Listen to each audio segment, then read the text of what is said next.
Hey, do you want to make a podcast?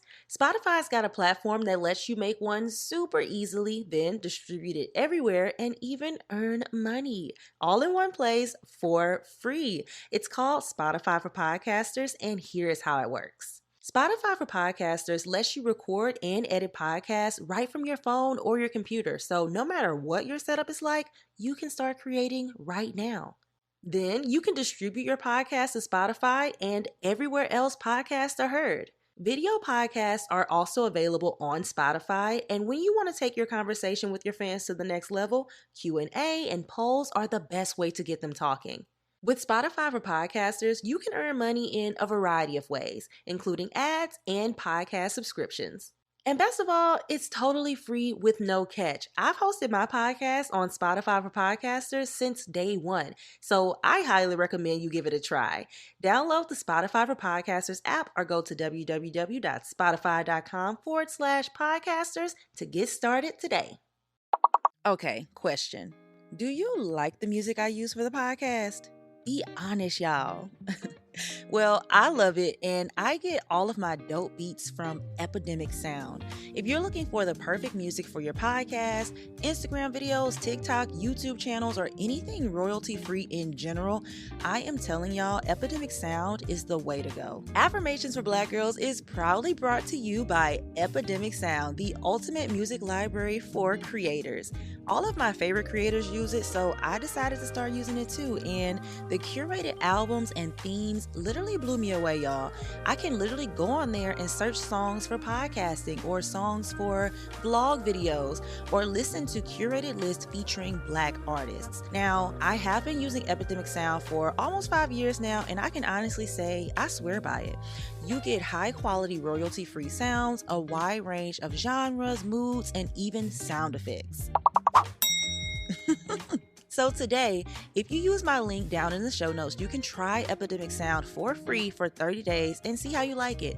And yes, everything you use the music on for your free trial remains royalty free, even if you don't stick around for the subscription. But you guys know that I do not share anything that I do not swear by, so give it a try and let your girl know what you think. Oh, and the sound effects and the track used on this ad are also from Epidemic Sound. And once again, the link for your 30-day free trial of Epidemic Sound is linked down below in the show notes. Now, let's get back into the episode. This episode is brought to you by Been Verified. Help chip away at the uncertainty that comes with online dating and use BeenVerified.com, a leading platform for online background searches and people search reports. With their powerful search tools and extensive database, you could easily gather information about potential dates, which may help you find peace of mind before taking that next step. You can never be too safe when it comes to dating. Get 20% off today to help take control of your dating game. Visit BeenVerified.com/podcast. I was scrolling on Instagram and I saw a post that really convicted me. It talked about why we can't always walk away from emotionally unavailable people. And I realized through listening to the video and reading the caption that I had become accustomed to begging for love. Few things are as powerful.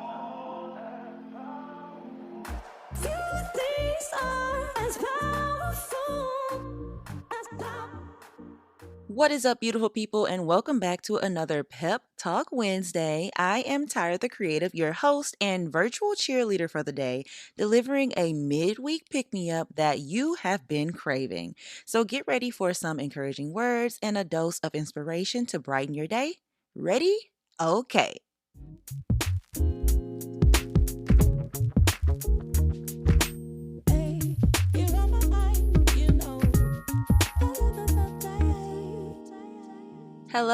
Hello, everyone. I know it's been a while since our last Pep Talk Wednesday episode, but I am super excited to be here with you today.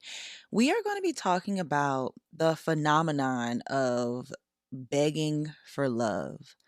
I have been dealing with this. Well, I actually just realized that, oh my gosh, I've always begged for love, but I have been dealing with this in just about every relationship romantically that I have been in. So, in the opening, I told you that I saw Instagram post, and I'm going to pull that up, and it's also linked in the show notes if you would like to see it, save it yourself. But the post was a video of this girl, and she said the number one reason why you can't walk away from emotionally unavailable men. And in the caption, this is what it says. Here's why. The addiction to the emotional, unavailable man stems from this desire to be chosen, which is linked to unhealed childhood wounds. And y'all already know I've told y'all about my childhood wounds and all of that. I have abandonment issues that I've been working through. So this really hit home for me because I knew it was connected. But as an adult, you constantly find ways that your childhood has influenced you as an adult. And for me, some of the childhood trauma that I have is related to abandonment. And that has manifested itself in my relationships by showing me that I need to beg for love, which obviously is not right, but it's something that I've done based on my childhood. So the caption goes on to say they've actually done studies on this phenomenon involving the slot machines at casinos. When it comes to the games that you play at casinos, the ones that pay out steadily and consistently over time are far less addictive than the ones where you actually lose more often. Because when you win big. You are not in love with an emotionally unavailable man, the one who gives you inconsistent attention by breadcrumbing or playing hot and cold, saying they want something but then do something different. Essentially, you are addicted to the game of the relationship. Those intermittent hits of pleasure and joy are giving your brain dopamine. You are literally addicted to this emotionally unavailable man because the man who gives you little hits here and there is going to be far more addicting than the man who is there consistently. The guy who is known as reliable, who's going to show up, who texts when he says he's going to text, who calls when he says he's going to call. When you have a date plan, he shows up. When you're going through something, he's supportive. And you know what else? He's the guy you friend zoned because if you are used to having to fight for your love, then the guy who is there consistently isn't going to be anywhere near as interesting to you romantically because he feels boring. We've been taught that love feels like getting butterflies in your stomach.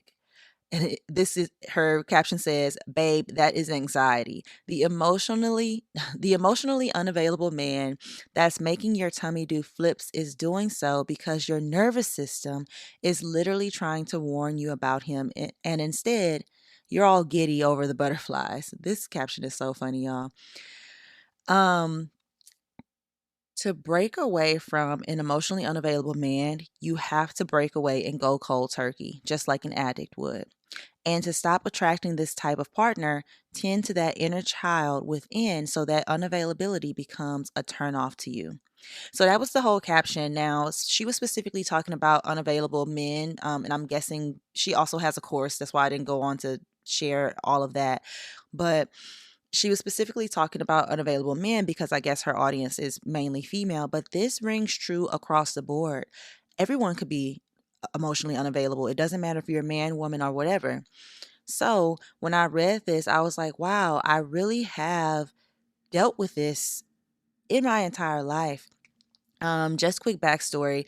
If you haven't listened to our childhood trauma series, definitely go listen to it. I dive deeper into my childhood trauma and how it's still impacting me as an adult. Um, and also, if you have not listened, I do want to preface by saying the words childhood trauma can be taken so harshly, like it's so deep and it's like I had a horrible life. I had a great upbringing, but there are certain things that I associated with danger or not feeling too safe in my childhood that I didn't necessarily have the words or the tools to share with my parents. So when you think about childhood trauma, it's not always so bad. It can be a variety of things. So after reading that post, it just made me really think about, okay, Tyra, what does begging for love look like? How have I not ever said to myself, girl, stop doing that in the moment when I am actually begging for love? So, one way that it can look is you are always available.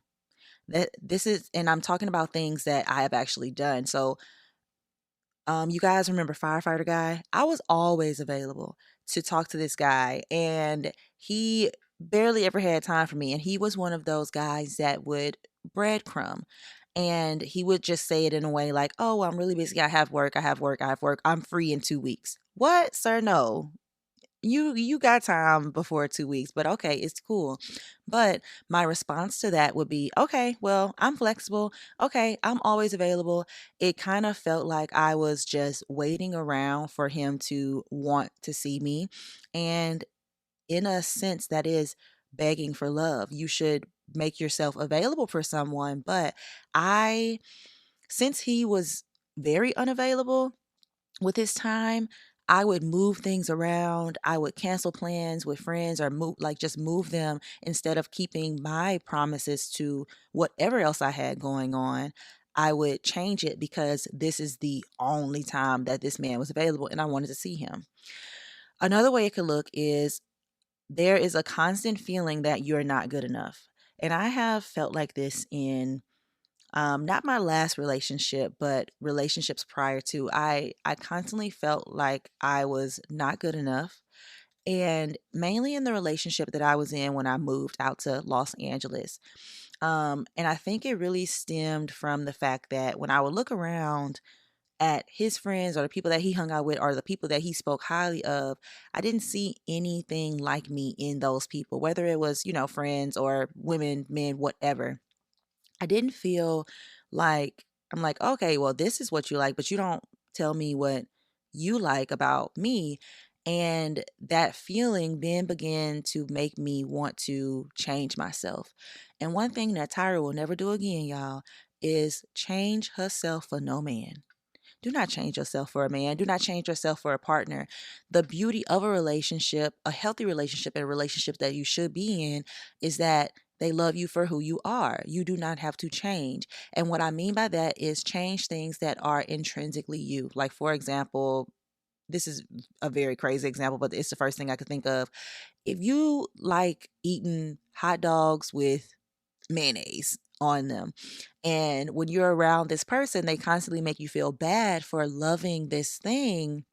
So you decide, okay, I'm not going to eat this hot dog with mayonnaise anymore because I feel like I'm not good enough when I'm around this person. Terrible example, but I'm just giving you an example of something frivolous in that way. I'm not talking about, healing old wounds and all of that. Your mental health, that's a whole different story. But things that make you intrinsically you based on your likes, your interests, things that you are excited about, changing that for a person will just hurt you in the future. And another way, the last way that I'm going to touch on that begging for love can look like is, which honestly encompasses the last two things that I said, is you violate your own boundaries. That could look like a lot of different things. Like, for example, how I said I would change plans with friends or even plans with myself. If I'm violating my word to myself, that's violating a boundary because I should be able to trust myself. And when I was talking to this guy, I couldn't really trust myself because I just I just did whatever. Like, if he said, "Hey, you want to go to the movies? I can go at this time." Let's just say that I had, I don't know, scheduled a massage or therapy that day. I would switch it around. I would change it around because I wanted to hang out with this guy. And that in itself is not bad. But the fact that I would always do that, it was never a no, I'm not available. Let's figure out something else. That clearly showed me that I am begging for love and I'm making myself overly available. And on the flip side of that, that could make you less interesting to the person, just like we talked about a little earlier. That could make you less interesting to the person because you're always available. It gives them the idea, oh, I could text Tyra right now and she gonna be down to do whatever. And sometimes that's okay, but every single time, no, you have to put yourself first. So what are your boundaries? And your boundaries can be physical boundaries as well. Like, if you're allowing someone to do something to you physically that you don't feel comfortable with, but you're letting them do it because you like them and you want to you want them to know that you like them and you want to make them happy. Don't violate your boundaries for people. We're not doing that. Now, we talked about begging for love, what it could look like. How do we stop doing this, y'all? And I will say that this is an ongoing thing. The biggest thing about life that I have realized is that throughout your whole life, you are learning how to live life. Nobody is ever perfect. You never know everything. We're always learning. There's always new things. We're always experiencing newness in some way. So, how do you stop begging for love? The number one thing that came to mind when I asked myself this question is to really focus on you. What are your interests? What makes you happy? What brings you joy? What outside of other people can you do to love on you a little more so you know what love feels like? You know what a healthy, wholesome relationship feels like. For me, I said, okay, Tyra, we have all this time to ourselves. What brings you joy? What do you like to do? Well, I have been wanting to explore new creative outlets. So I took myself to a pottery class. I started doing pottery. I have been spending way more time in my garden again. I work out. You guys know all this stuff. I talk about this all the time. But that comes from me putting myself first and focusing on Tyra and pouring into Tyra's cup and truly enriching my life. Another way, if that's like a little daunting for you, like hanging out with yourself, focusing on you, it'll definitely come down the line. But start by hanging out with friends, your safe friends, friends that make you feel safe in every situation, friends that you can just sit around and look in their face and not do nothing. Those friends are pivotal in a time where you are trying to love on yourself more because they're not judging you. You don't have any strings attached. You don't have to be a certain type of way around them. Hang out with those people that you feel comfortable being 100% you while you are learning how to love, because that's truly what they're doing. They are loving you unconditionally. You might feel like just watching TV with somebody there. Call one of your safe friends. Hey, I'm feeling blah, but I really want company. Can we watch a movie together and not talk? You have to have friends in your life that you can express yourself however it comes out, in a healthy way, and they're like, okay, I got you. Those people are super, super, super important. And I think this is the biggest thing, the last thing that I'm going to mention. Recognize that you have had trouble with connections in the past and feel it through.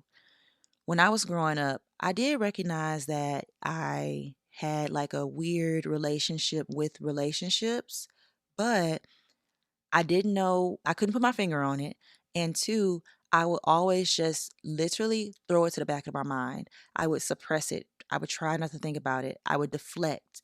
And I did that for a long time. I did that um, almost all the way through my relationship with the guy that I moved out to LA with. And that's when I started to realize, okay, Tyra, no, this that I'm doing in my brain right now is hurting me in the long run. So I started to shed light on those parts of myself where I used to suppress and deflect. And I just started to unpack it all. And of course, I did that through therapy. I talk about therapy all the time. I started going to therapy on BetterHelp. It's a great platform if you wanted to just get your feet wet. So I have linked it down below for you guys to try it. Try it out. Definitely go over there. Um, it's pretty easy to use. You could do virtual therapy, phone calls, all of that type of stuff. You don't have to go into an office if you're not ready for that. But yes, recognize that you've had trouble with this, because I think when we're able to recognize the troubles that we have had, it's easier for us to pinpoint, oh, okay, this directly happened because of X, Y, and Z. And now I know how to handle myself in that situation next time. Or I have something to talk to my therapist about, or something to journal about, and really brainstorm ways for me to overall just live a healthier lifestyle and stop begging for love, whether that is romantically or platonically, because we also do it in friendships. Why don't they like me? Ooh, how can I get them to like me? Same thing. We do that in platonic relationships as well, but it's very important that we realize that attention seeking in a way that doesn't serve us is hurting us in the long run.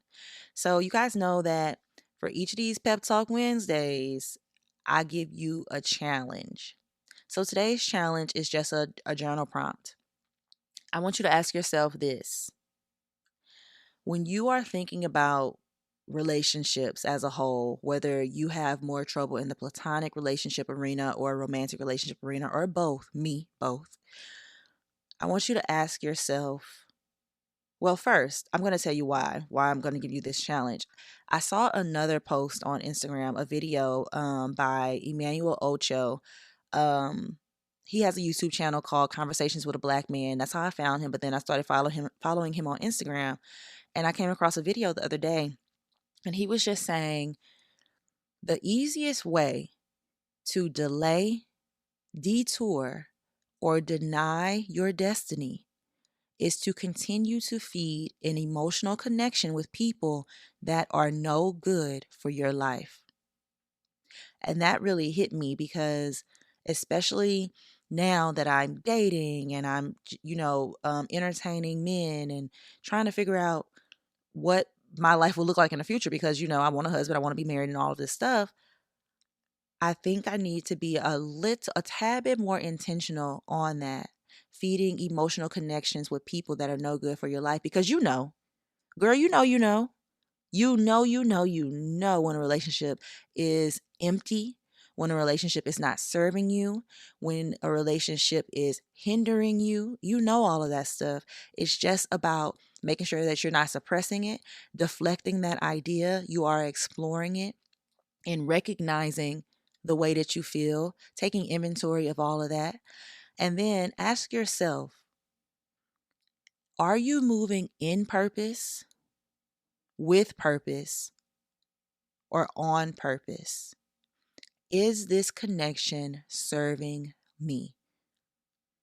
Ask yourself that because I don't know about y'all, but I want my plan A. This is something that I always put in my prayers. I'm like, God, I want my plan A. I want what you have for me because there's multiple plans. I believe there's multiple plans for your life depending on what decisions you make because God gave us that autonomy to be able to make decisions. So I want my plan A. So am I moving in purpose? Am I moving on purpose? Am I moving with purpose? Because I do not want to delay, detour, or deny my destiny based on something that I didn't have to do in that way because I knew deep down that this wasn't serving me, but the instant gratification of it all was outweighing my want for my plan A. So that's your challenge for this week. If you want to share your answers, you can definitely email me at affirmationsforblackgirls@gmail.com. That's the best way to get in contact with me. And also below, and I have this on every episode, but we have a poll question and an open-ended question that I absolutely love reading you guys' responses to. And I'm actually going to start sharing more of them on the podcast. So if you're listening on Spotify, go down to the poll question and the open-ended questions. I would love to hear your thoughts. So today's poll question is, do you believe that seeking love and validation from emotionally unavailable partners is tied to unhealed childhood wounds? Let me know what you guys think.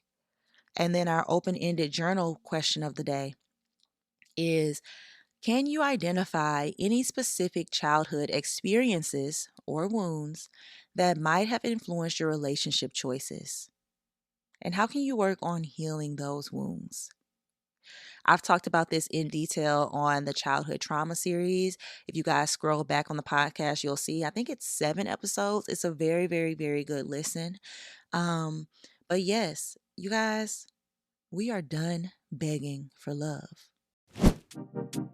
Hey AFBG family, want more inspiration and resources delivered straight to your inbox? Sign up for our newsletter today. You'll receive occasional updates, thought-provoking challenges, and empowering resources to deepen your self-connection journey. Join our newsletter community and stay connected with us, and let's grow together. Sign up now using the link in the show notes below or by going to tyrathecreative.com/podcast. Once again, that's tyrathecreative.com/podcast. affirmationsforblackgirls.com/podcast.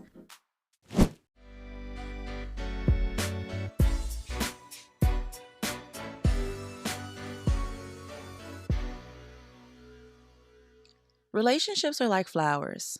They bloom, wither, and sometimes they even need pruning. Remember, your self-worth doesn't depend on someone else's validation. It's time to let go of those who don't nourish your soul and start tending to your own garden of self-love. And that all starts within you. You deserve a love that's consistent, nurturing, interesting, and truly fulfilling. So embrace your worth, break free from old patterns, and step into a future where you choose partners who have seen your value from the start. Thank you guys so much for listening to today's Pep Talk Wednesday episode. If you have any questions about anything we mentioned in today's episode, shoot me an email at affirmationsforblackgirls@gmail.com. Make sure you're following us on Instagram at affirmationsforblackgirls, on Threads at affirmationsforblackgirls, on X or Twitter at AFBG_podcast, and on YouTube at Affirmations for Black Girls. We have a lot of different platforms. If you haven't already subscribed to our newsletter, the link is down below. And I always want to hear from you guys. So if you want to fill out our community connection form or submit a question, those links are in the show notes as well. There's a plethora of links down there. Take some time to check out the show notes. Make sure that you are following the podcast. Make sure you rate us and leave us a review. I absolutely love reading all of your reviews. I cannot even express to you guys how grateful I am for all of your kind words. You don't know how much y'all pour into me. I really hope this Pep Talk Wednesday episode has pepped you up, giving you a midweek pick-me-up, and I cannot wait to see you guys again next week for another episode of Affirmations for Black Girls.